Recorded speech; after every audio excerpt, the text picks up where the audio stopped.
Friends, 'big boss' house నుంచి eliminate అయిన తర్వాత భరణి గారు సెకండ్ టైమ్ శివాజీ గారిని ఎదుర్కొంటున్నారు.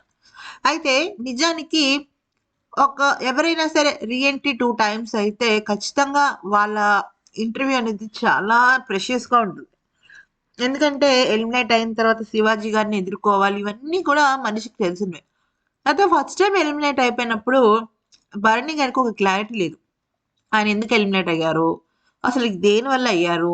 నేను పెట్టుకున్న బాండింగ్స్ వల్ల అయ్యారా? ఇలా రకరకాలుగా అంటే బయటకొచ్చిన తర్వాత బాండింగ్స్ వల్లనైతేనేమి గాని, శ్రీజ వల్లనైతేనేమి గాని ఎలిమినేట్ అయితే అవ్వడం అయితే జరిగిందన్న విషయం తెలిసింది. మళ్ళీ రీ ఎంట్రీ ఇచ్చారు.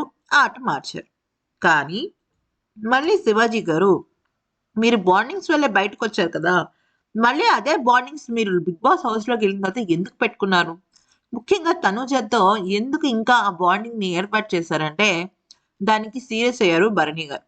అయితే శివాజీ గారి విషయంలో మీరు ఎన్నైనా చెప్పండి. ఏదైనా చెప్పండి. నేను బాండ్స్ అయితే పెట్టుకోలేదు.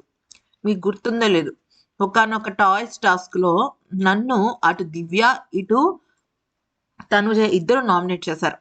తనుజ భరణి సార్ అంది. అయితే తనుజ వచ్చేసరికి డెమోన్ అంటే భరణి సార్ అని చెప్పేసి ఇంకొకళ్ళన్నారు.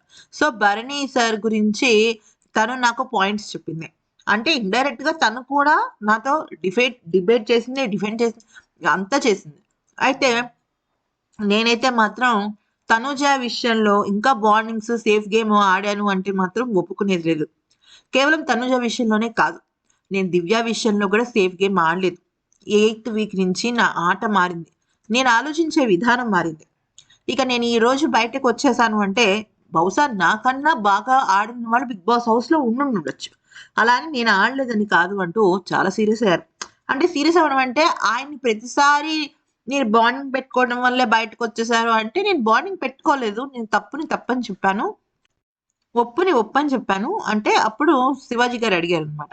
మరి మీరు కెప్టెన్సీ టాస్క్‌లో ఎప్పుడైతే సెకండ్ టైమ్ మిమ్మల్ని కెప్టెన్సీ టాస్క్‌లో తనూజ మిమ్మల్ని తీసేస్తుంటే నాకన్నా తనూజనే ఎందుకు ఎక్కువగా అర్హత ఉన్న ఆ వ్యక్తిని ఎందుకు మీరు తప్పుకున్నారు అంటే, అప్పుడు భరణి గారు ఏమన్నారంటే, అప్పటికే తనూజ చాలా వీక్స్ నుంచి ట్రై చేస్తుందంటే మీరు ట్రై చేయలేదా? ట్రైన్ టాస్క్ వరకు కెప్టెన్‌గా మీరు ట్రై చేయలేదా? అంటే నేను ఎలిమినేట్ అయ్యి వచ్చాను.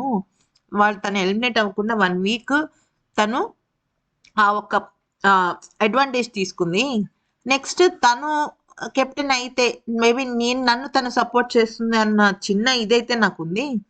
ఈవెన్ తను కూడా అదే చెప్పింది అని చెప్పేసి భరణి గారైతే మాత్రం తనూజ విషయంలో సీరియస్ అయ్యారు. అంటే ఇంక మళ్ళీ మీరు అదే బాండింగ్ పెట్టుకున్నారని నేను పెట్టుకోలేదు. పెట్టుకున్నట్టయితే నేను సుమన్ శెట్టి గారితోనే బాండింగ్ ఏర్పాటు చేసుకున్నా. ఇంక తనూజతో చేసుకోలేదు అని చెప్పారనమాట.